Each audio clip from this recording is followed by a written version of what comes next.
So today I got to have a new experience, which was to actually see a tornado.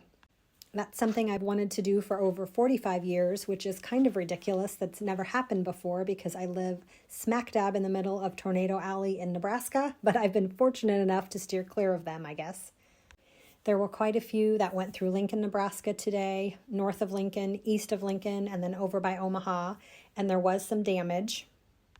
But we were able to observe it from the top of our hill and be safe on the west side of Lincoln. So everything that's happening here is off to the east. I know we got to see at least 3 tornadoes in this stuff that's going on, but I believe there were more in there as well.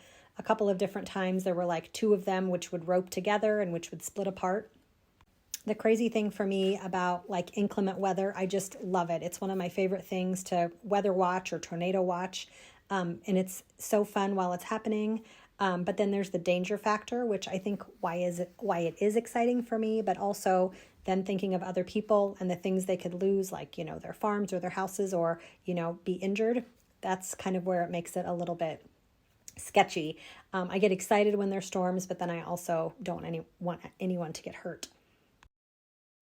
So I'm still watching the news and waiting for numbers to come in, about injuries and what all kinds of buildings got hit and stuff like that. So that's always the hard part to hear. One of the videos I did see later on was a storm chaser going down I-80, the interstate, and there was a place where the tornado crossed the interstate and it flipped over a truck. And so they were right, like just within yards of that tornado. After it crossed the interstate and went on by just a little bit, they were still following the tornado, but there was a truck flipped, like a semi-truck flipped on the interstate. And so they stopped and helped and made sure he was okay. He was fine. And there was other people there to help, but before they went on. And so it was just a good reminder, people are so kind, and in, emergency times like this, it's pretty awesome to see how people work to help each other.